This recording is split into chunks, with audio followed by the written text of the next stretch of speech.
you must aim high. If you just aim to something that's just a little bit above average, then you are selling yourself short and you may not make it. This is The Entrepreneur Way with Neil Ball. Unlocking the secrets of successful entrepreneurs 7 days a week. Subscribe to our podcast and follow us on Twitter at Neil D. Ball. Napoleon Hill said the power of the mastermind is the driving force. To discover how you can unlock the potential in your business using the power of a mastermind, go to mastermindunlimited.com. And now, here is your host, Neil Ball. Hello, it's Neil Ball here. Thank you so much for joining me today on The Entrepreneur Way.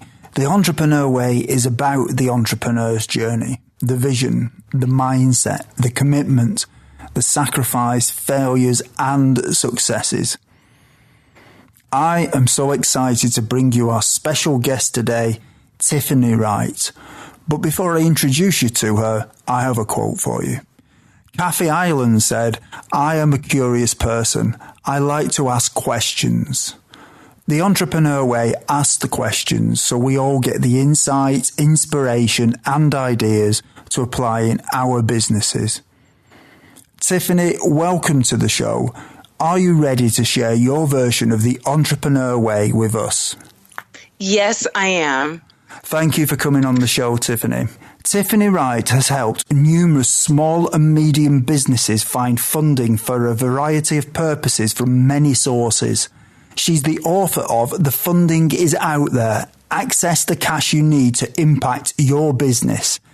Whether you've got a $300,000 transportation business, a $20 million business, a service company, or you are an aspiring entrepreneur considering your options, Tiffany has the information and strategies for getting your business needs financed. Tiffany, can you provide us with some more insight into your business and personal life to allow us to get to know more about what you do and who you are? Oh, yes. In my business, we focus on helping small and medium business owners who are having difficulty with their cash flow or who want to step away from the business but just don't have the time. And we help them to build and strengthen their infrastructure to increase their operational cash flow and access external financing. And in terms of me personally, I just think I'm adventurous and outgoing. I like to help people achieve their goals. It helps me achieve my own goals. And I'm athletic. Oh, here's a little known thing. In 2007, I participated in the Masters World Track World Championships. Yeah. And I placed seventh in the 100 meters. Oh, very good. In Italy. So, Tiffany, when you say you help companies find financing and things, what background have you got to do that? What do you bring to the table when you do that? Well, I have an MBA from the Wharton School of Business at the University of Pennsylvania in finance and entrepreneurial management. And I have to say that Wharton is renowned internationally as a great business school, but also is really known for its finance. And afterwards, I served in several financial positions at large companies such as Enron and Siebel. I left Enron a year and a half before the implosion, but at Siebel Systems. And then I've also served as the interim CFO for several small and medium businesses. What's the biggest problem you find typically with businesses that you deal with? What I find is that they don't have a handle on their cash flow in advance. And so they often think that the cash flow is just a financing problem. They need more bank loans or they need more equity. And every once in a while that really is the case, but usually there's some operational problems that are driving the cash flow problems. And if they don't address them, they'll just continue. They would use up the financing that they would receive from an outside entity and be in the same place again in another year or two. So Yeah, that's what I mainly find is that it's usually operational issues that are driving the cash flow problems. So what do you do? Do you produce cash flow statements and things like that? Is that the kind of Yes, thing you do? yes. Well, I delve into the numbers. To me, the numbers are a puzzle, and by talking to people and looking at the numbers and seeing what the business has been doing, I can see where the issues are, and then begin to determine the best way to address those issues. And so, what I do is focus on some short-term financing, depending on how much cash they need immediately. But then really, my main thing is to help them build out like a 3-month, but a 3-month cash flow statement. So you need to know how much cash you have on a weekly basis and try to be cash flow positive for the week, or at least break even on a cash flow basis. And to be able to plan that out over the next 90 days so that you can see in 90 days where, if you need to, what adjustments you need to make. If you're always just kind of shooting from the hip, you're always in a like a small fire situation, putting out fires. But if you look ahead, you can plan. And so that's what I get companies to do, and then we can determine how exactly to get there, how to get to the cash flow positive on a weekly basis. Yeah. And what do you enjoy most about what you do? The transition of an owner from being worried and frustrated and so on to being much more peaceful and happy and optimistic. And what is it that drives you? I need a challenge. So I also believe in net worth and helping people to achieve net worth. And I think a lot of people don't see their businesses as the true net worth vehicle that it is. So I try to help people to see that your business has value. You may not be able to unlock the value until you sell it, but it still has significant value, and you need to treat it as such in order for it to be such. And so by me helping them to achieve their goals, I help them to achieve greater net worth, which, like I said, is very important to me. I think that all of us have better lives when we have more, not just more income, but more net worth, that whatever it is that's somewhere aside, that in an emergency or whatever, you could access it, but that leads you to know that in 30 years or 20 years or 10 years, you could stop working and be able to still lead a wonderful life. So that I think is really important, and is something that I've focused on since, I don't know, even before I went to Wharton.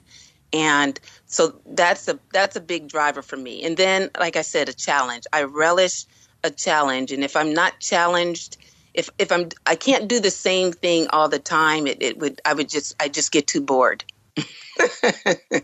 And how do you relax when you're not working in your business? Well, I like to travel. I like to travel internationally. I've been to 33 countries. I lived in Japan for 2.5 years. And I love to read. I read 4 to 8 books a month, not a week, but a month. You're a fast reader. Only if there's some kind of fundraiser will I read that many books a week. But anyways, I both for fun and business. This is a mixture of the two. I do a lot of outdoor sports, hiking, kayaking, rollerblading, and so on. And I go to the movies. I'm a big movie buff. Mm-hmm. You still do your running? I no. No. I was going to try to say I head to the track on occasion, but it's been a few months, so I intend to hit the track this summer. You're committed now. Do you have any entrepreneurial role models, Tiffany? Yes, there's the what is his name? Reginald Lewis was my role model. And then I have mentors that have been role models for me. But the one who really first lit the entrepreneur bug for me was Reginald Lewis. He purchased a division of Beatrice International Foods, and he was the first African American to do a deal that was almost $1 billion in the U.S. African American, I said. So anyways, I read a book called Why Do White Guys Have All the Fun? But it was really, but it was just but I used to read about him in the Wall Street Journal and in other places. And he just said, why start a business from scratch, which he did, when you can buy a business and catapult yourself at a higher level and grow from there. Yeah. Tiffany, can we just talk about the time before you were an entrepreneur? Mm-hmm. What difficulties did you have to overcome when you started your business? Okay. Before I was an entrepreneur, my first business, I'm a serial entrepreneur. So my first business was a real estate investment business. And I was absolutely against starting anything from scratch based on what I just said. Yeah. And I had this grand plan to go out and use my stock options to buy a company. But then when my stock options went to zero, that from a couple of million to zero, that went out the window. So then I thought, well, maybe I'll buy a franchise. And for me, that was not a good way to do it. For others, it's perfect, but for me, it was not. And so I thought, well, what do I already do that I could leverage? And I owned one investment property, and I thought, well, now's the time to looking at the market, the time to invest and to grow what it is that I'm doing here. That's where I need to place my effort. So that's what I did. And I focused on that. I read on that. I and so on. But then when I made the transition, and I did a great job, and that was focusing on small apartment buildings. But I made a transition to single family houses, and I just assumed that because I took a bunch of real estate classes at Wharton, and I was very good at buying small apartment buildings and renting them out, that I was just as good as single family houses. And no, that was not the case. So the real difficulty for me then was the not being arrogant and saying that I don't know everything that there is to know, and being open to learning. And so, so I had two transitions: to initially just not knowing what to do, and then picking, and then deciding what I was going to do and actually going after it. And but then also making the transition into a different type of investing. Mm-hmm. And I think that's really important for people to understand. Just because you do one thing well, even though it's in the same industry, in the same vicinity or whatever, it doesn't mean that you're automatically going to do something else well. But if you focus on continual education and staying abreast of what's in the market and talking to people, your competitors and others in the market, then you won't encounter the problems that I encountered. Yeah.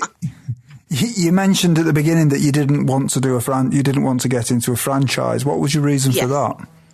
Well, for me, I have a strong operations background, and the focus on franchises is the operations. You do it this way, you do it that way, which I think is superb. But I already know that that's what you do. So for me, it felt limiting. Instead of being helpful, it felt limiting. It was, again, that's what I I know how to do. And subsequently, as a COO, that's what I have done. And that's what I've done in my own companies, is to put in systems and that can be replicated so that you don't need to have great employees, just good employees, and that you have consistency and so on.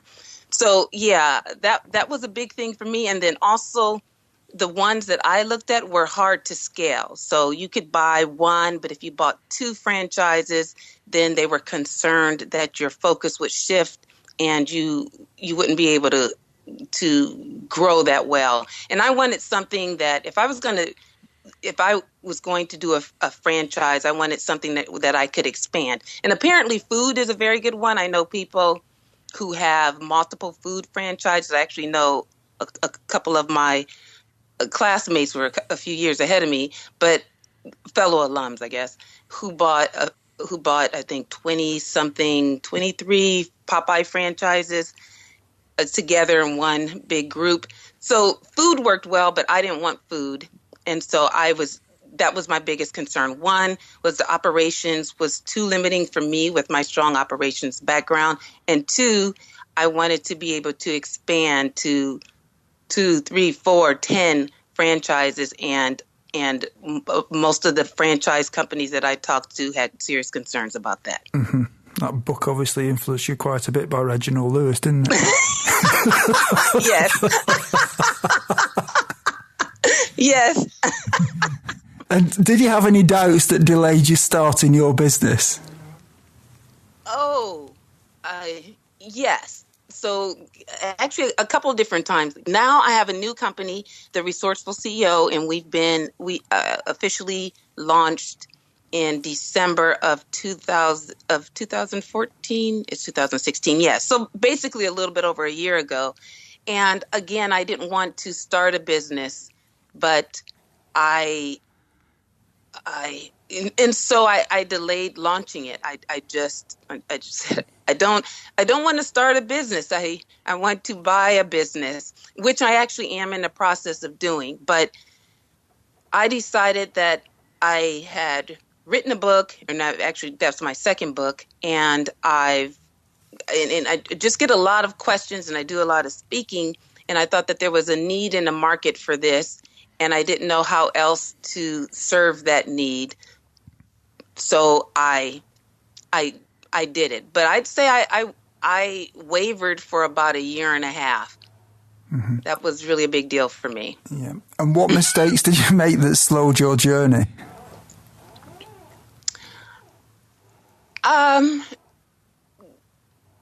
My mistakes with this one, well, I think I should have hired a marketing person right off the bat, whereas I waited about 6 months. So for me, I am not a marketer. I'm really good at strategic marketing, so I can determine what markets to go after and where my customers are and what do they need and all of that. But then when you get down to the actual targeting of that, the messaging, the all of that, the sending it out, just connecting with the people, I don't do that part well. And so I think that slowed down the growth of the business. Also, I love to speak, and I didn't try to line up speaking engagements or anything like that. Again, because for me, starting a business is just a little bit more difficult when I'm used to taking things and breaking them down into, again, this is an undergraduate engineering degree. So breaking them down into components and attacking each one. But with a startup, everything needs to be attacked. Mm-hmm. So it can be a little overwhelming for me. And so that was my biggest problem, was not focusing on marketing and not hiring an outside marketing person or business developer for 6 months. Mm-hmm. And what are some of the things that you did before you started your business that'd be helpful tips to some of the listeners who haven't yet taken the first step on the entrepreneur way? I think that if you see a problem in the market or an issue, something in the market that needs to be addressed, you can determine whether or not you're the one to address it. Mine is on a smaller scale, but that's what happens with Airbnb and other companies. Is they said, oh, this is a problem, and let me try to address it. And they addressed it on a small scale, and then they thought, oh my goodness, this could actually be a much larger business. If I have this problem, a lot of other people have the problem. So that's one thing that you can do if you're struggling to decide if you want to start your business. If you are good in a particular area, think long and hard about that, because I've seen many people who start a business because they're, say, good at marketing. But when you have a business, you need to attend to all these other different areas.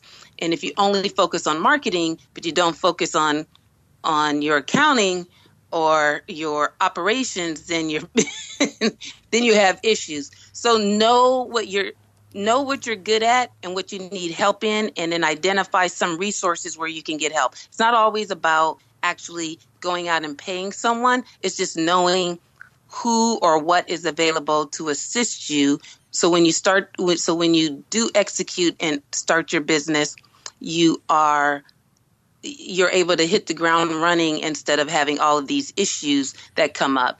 Especially if you're already employed, then you can identify some of these things and plan ahead and pick a date, like and another thing I find is fear. A lot of things that stop people is fear. So I think by kind of laying the groundwork and thinking about some things in advance and beginning to build connections with some entrepreneurs or find an entrepreneurial mentor, then you select a date and you write a resignation letter, and you then wait before you submit it, because some places if you submit your resignation letter, they want you gone as soon as you submit it. But others, they would like a lot of notice. But you need to write that resignation letter and keep it in your house somewhere and look at it and commit to that date. And I think that really helps to overcome the fear. Yeah. Can we just talk about the entrepreneurial journey a little bit now, Tiffany? Do you think culture is important from the beginning in a business? Yes, I do. And most of the time, businesses take on the culture of the owner. It's only once you get much larger that the business can differ from the culture of the owner. But the owner essentially sets the culture. So if you want a laid back, easygoing workplace, then you can't be very uptight and upset at everyone and everything all the time, because you're going to have a very tense workplace.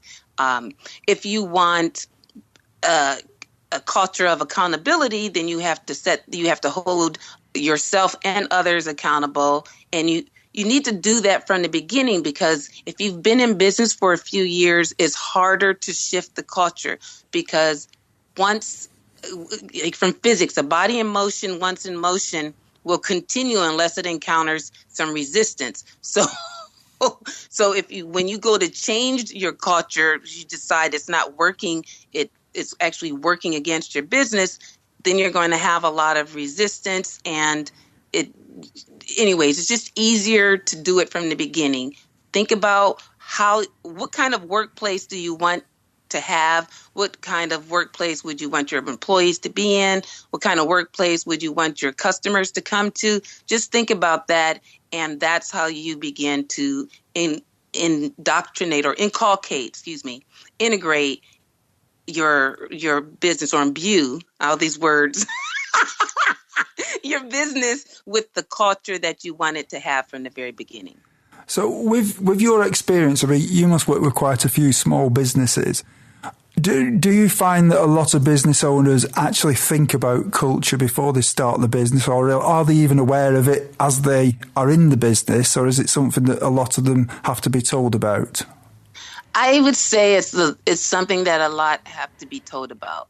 I think corporations, when people work in corporations, they often think about culture because it's just thousands of employees, and it really has an impact on people. The culture seems to have more of an impact than, say, culture seems to be only second to one's immediate boss in terms of how the impact on people. So I think that I think a lot of business owners don't think about culture, and they don't realize the impact that they themselves have on their culture.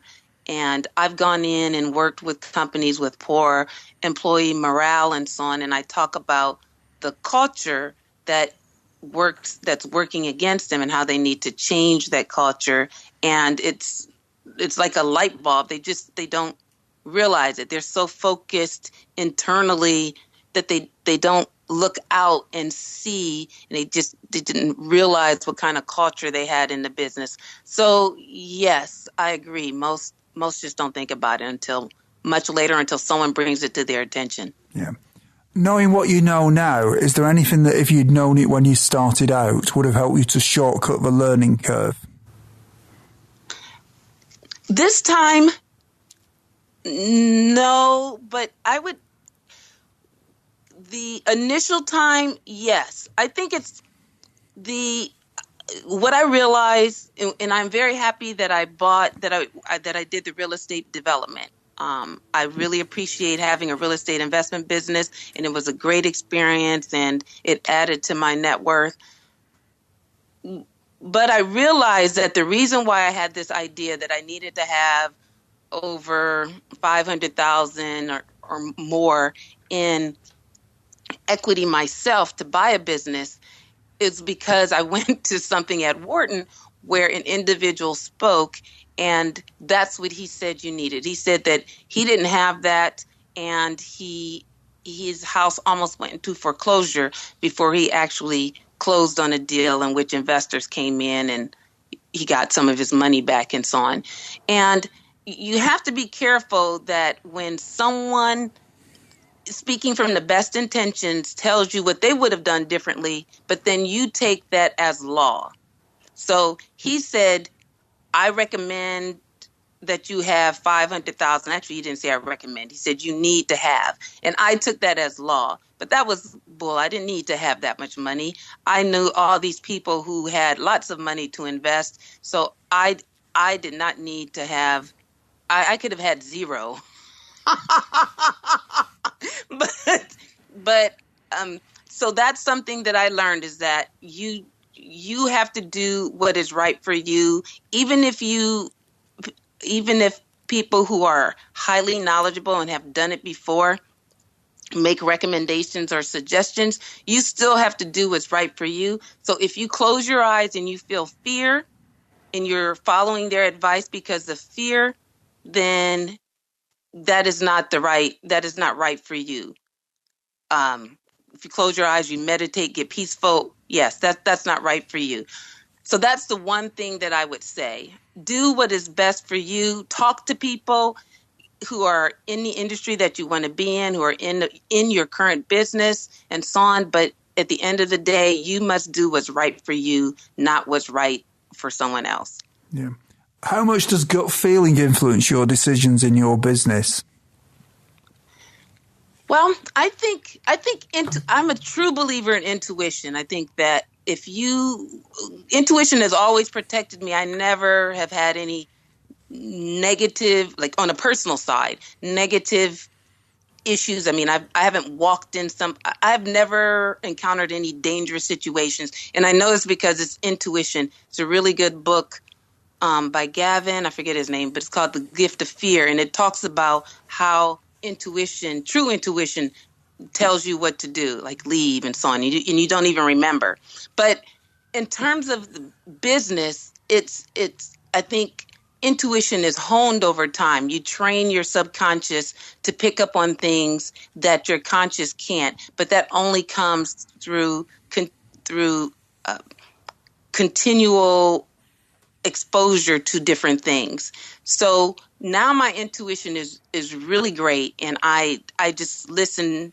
I listen to it. It says do this or do that, and I pay attention and listen. But before, I would say I don't think my intuition was that great, and I tended to be much more logical. But I also think that was my personality, strong type A, go, go, go. So over time, I have learned to shut out the you must always act thing and be quiet and listen to my intuition.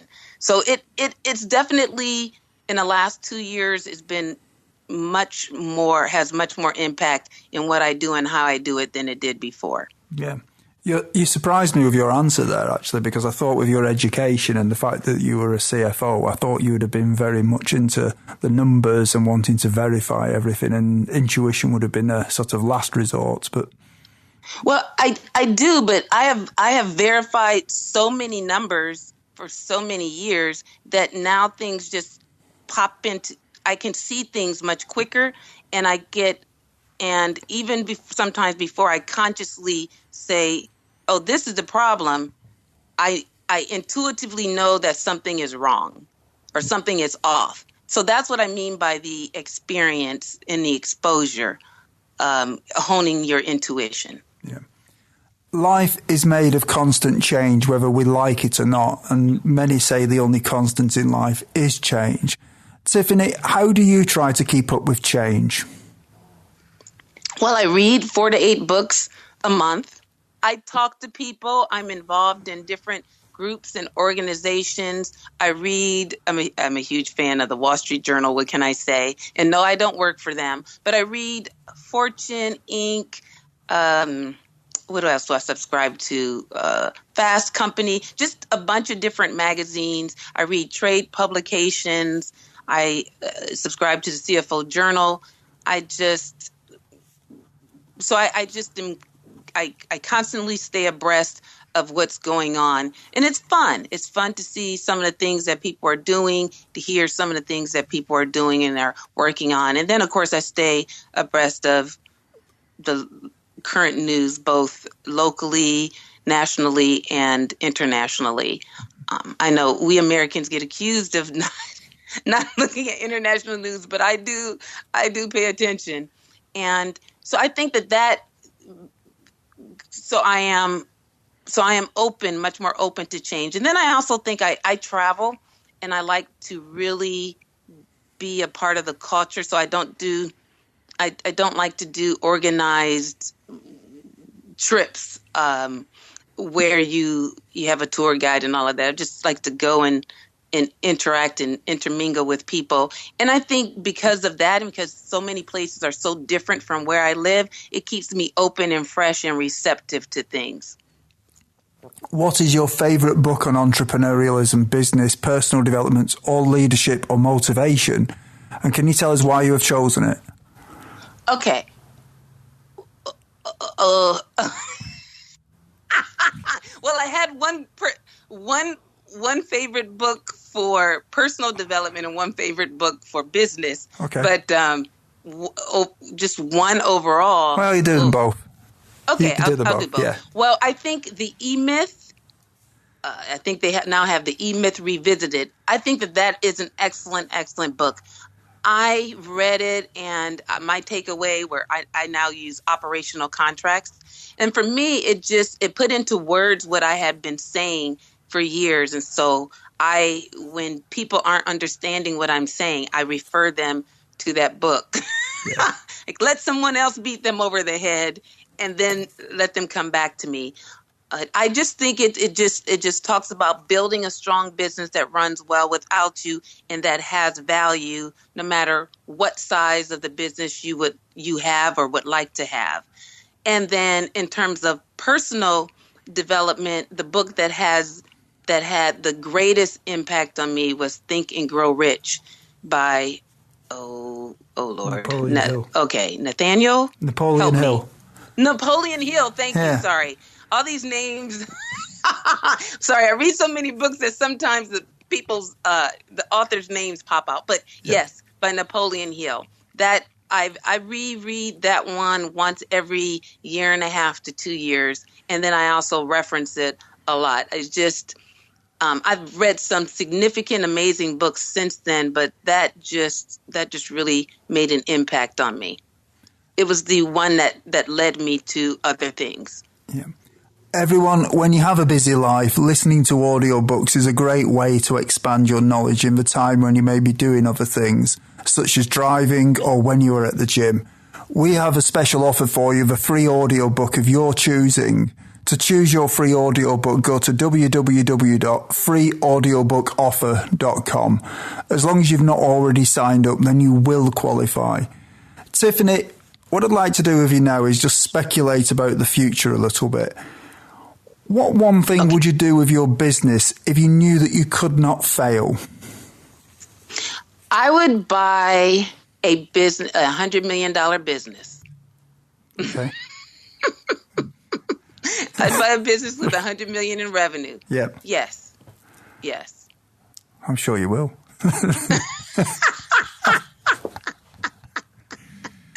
Thank you. And what skill, if you were excellent at it, would help you the most to double your business? Marketing. Marketing. So that's another reason why I'm buying a business as an acquisition, because I realize my limitations as a startup entrepreneur, and I am on my particular path. It would take me years to get to where I want to be. So I'm going to grow through acquisitions, and that will give me more of the marketing muscle that I need and want. Yeah. In 5 years from now, if a well-known business publication was publishing an article on your business after talking to your customers and suppliers, what would you like it to say? Say that we have excellent customer service. We have great follow-up and follow-through. We are always enjoyable to work with. And when you think of us, you think of high quality and high integrity. We're now at the part of the show where you share 3 golden nuggets with us. Tiffany, what is your favourite quote and how have you applied it? My favorite quote is from my father, which he's told me several times when I was younger. I think the last time he actually said it in talking about me and my future was when I was 25 or so. But he said, and I've heard variations of this since then, but what he said was, Tiffany, you have to shoot for the stars. If you shoot for the stars and you don't make it, you'll at least get the moon. If you shoot for the moon and you don't make it, you won't get anything. Yeah. So I love that quote because what it says is you must aim high. If you just aim to something that's just a little bit above average, then you are selling yourself short and you may not make it. But if you shoot high, say let's say you shoot for 10 million and you make it to 2 million, you're still significantly higher than if you had only made it to 1 million. So I think I love that quote. I just love it. Yeah, it's a good quote, that. Do you have any favourite online resources you can share with us? Yes, I do. I go to, I use, I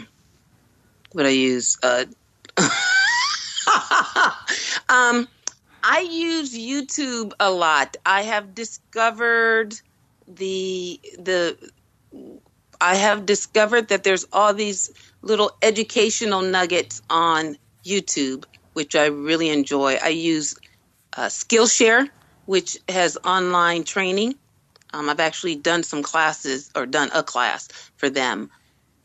I use the online, I look at, I use LinkedIn all the time. It is a superb resource, I think, for finding leads, for finding out about people.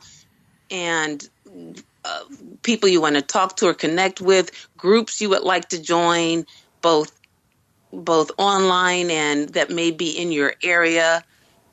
It's just, to me, it's just finding out about companies that you're interested in that could be potential customers or suppliers or whatever. So for me, LinkedIn is huge. And there's, what else?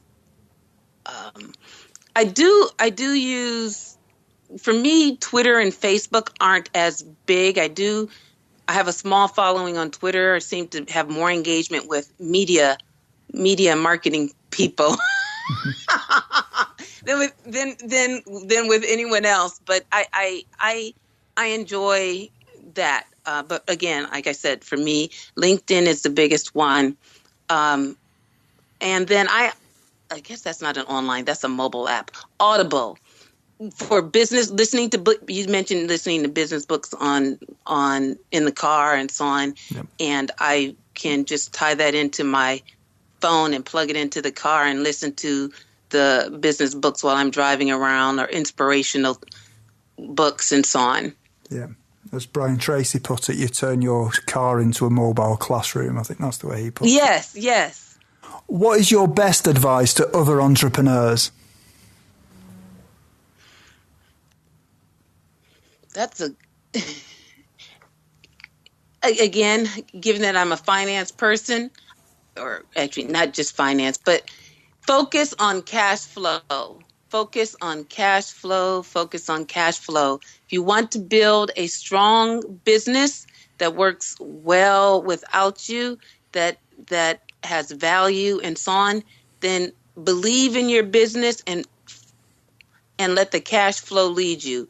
If you focus on cash flow, you'll be able to see if you need to do more marketing, or you need to do more sales, or you need to change your sales incentives, or you need to change how you compensate other types of people. The cash flow will help you see lots of things and help you find your way as a supplement to whatever else that you're doing. Everyone, if you didn't manage to get a note of Tiffany's favourite resource or her favourite books, you can find the links on Tiffany's show notes page. Just go to theentrepreneurway.com and search for Tiffany or Tiffany Wright in the search box. Tiffany, is there anything else that you'd like to add about your business? Yes, you can find me at the resourcefulceo.com. If you have any questions, you can contact me through the contact page, or call me or email me at twright@theresourcefulceo.com. And if you're interested in learning about how to increase your cash flow or to access other types of funding, I wrote a book called The Funding is Out There, Access the Cash You Need to Impact Your Business. And that's available at Amazon, Barnes & Noble, and so on. And online, of course. Thank you. Tiffany, it's been an honour having you on the show and hearing your story and your aspirations for life. You really have provided us with some great insight on what it's like to be an entrepreneur. So thank you very much for coming on the show. Thank you for having me, Neil. It's been fun. Thank you. You're welcome. Thank you for listening to The Entrepreneur Way. Subscribe to our podcast and follow us on Twitter at Neil D. Ball.